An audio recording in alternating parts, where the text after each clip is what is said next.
right. Hello, YouTube. How's it going? I'm back to reviewing movies and stuff. My name's Lee. If you haven't been here before, welcome to my channel, thedastardLeebatman.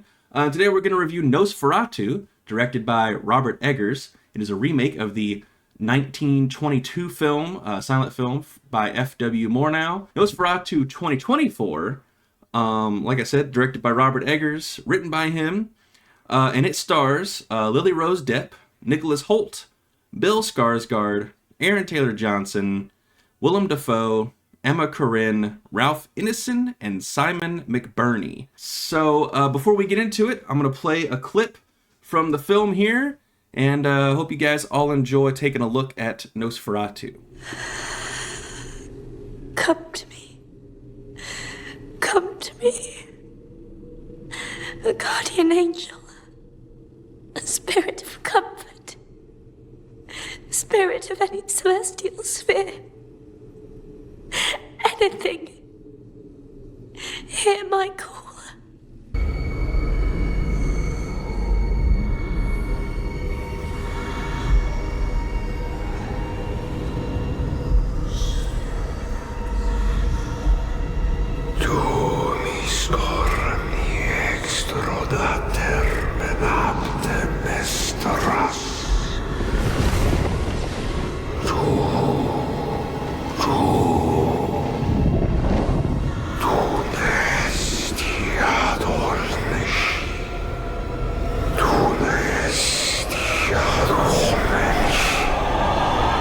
Okay, so that was a clip from Robert Eggers' Nosferatu. And before we really get started on the, hopefully I don't get any copyright for that, by the way. But before we get started on talking about, because I mentioned that this movie stars, a whole list of actors and stuff. But I want to start this review off by talking about what I feel are the real stars of the show. And you can kind of see it a little bit in that clip, not too much because it's just her bedroom. But I think the real stars of the show were the set design, the costumes, and the cinematography, and how everything was lit and how they play with the shadows. It's got some really beautifully, naturally lit environments. There's one part where, Nicholas Hoult, for example, he's going into a cabin with all these people in there, and it's lit by just the fireplace that's burning in there. There's several times where they just use candlelight or firelight to light the scene, and Robert Eggers has done this before in his previous films where he just uses a lot of natural lighting and stuff and really just gets that high contrast stuff going on in there. And like I said, the set design in this, they built like a whole street almost. It really looks phenomenal the entire time. It's one of those things where you just look at it and you're like, this has got to get some kind of nomination for production design here, because it's just so, and it's so down to the detail, and it does that thing that the original Star Wars trilogy does so much that I like, where it feels lived in. It feels like real people live in this world and this environment, and that actually is a lot harder to do than you think it is. The other thing is, of course, the costumes. The costumes are all, of course, period accurate. It takes place in the 1800s, the late 1800s, I believe. It all just kind of coalesces into this beautiful, just fantastic production design going on throughout this movie. And I also mentioned the cinematography along with how everything is lit, and you could definitely see that in the clip I just showed, but that doesn't show you how colorful the movie gets at times. But also, the thing that I like that they do is they play with that contrasting and lighting so much to set tones and everything. It's got some, like I said, beautifully naturally lit environments. My favorite aspect of this film actually was a lot of the really just beautiful and stunning heavy snowfall that they do. I love snow in movies and video games and stuff, especially when it looks as good as this. It's one of those things where there's one scene in particular where Nicholas Holt's on this road, and they just have the shadows from the trees cascading down, and this snow just heavily falling down through the sky. Just so gorgeous. It's going to be an image that's burned in my brain for forever. And they really play a lot with shadows in this, from the trees, buildings, along with, as you saw in the clip, Nosferatu's shadow as well. Just a lot of stuff going on there. So let's move on now to the central performances.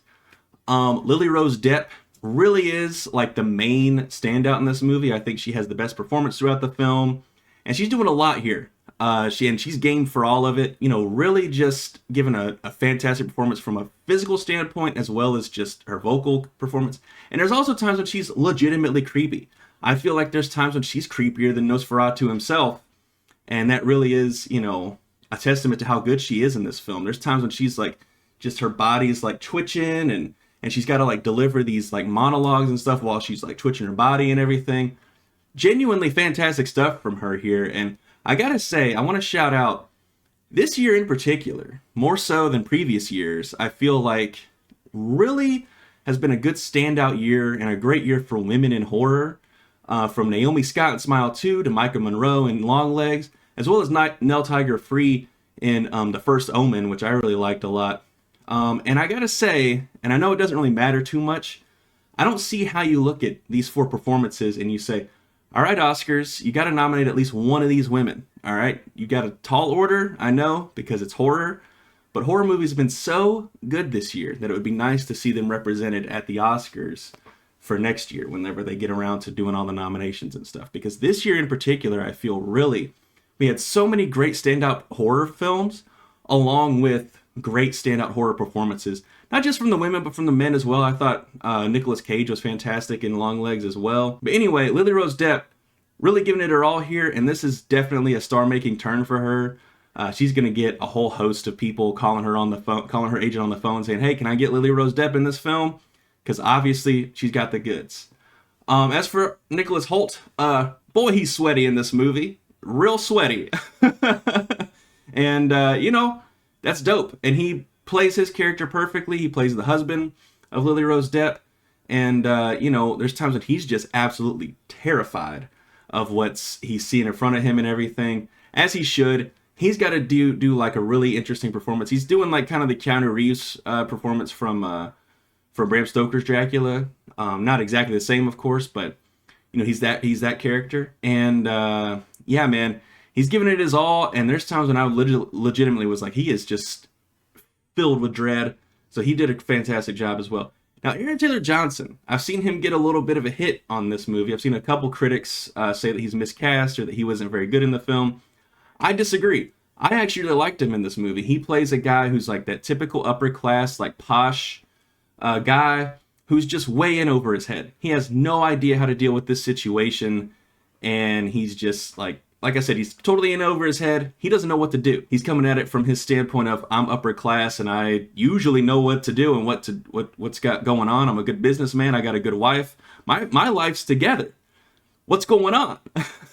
And I think he did a really fantastic job doing that. Another person I think who did a fantastic job, of course, Willem Dafoe, comes in here, and right when the movie's getting a little bit too heavy-handed with the dread and the forebodingness, he comes in and just livens the joint up with like this phenomenal performance that he's given, where he plays this guy who's like he's a doctor. He was respected at one point, and he, you know, just got obsessed with the occult.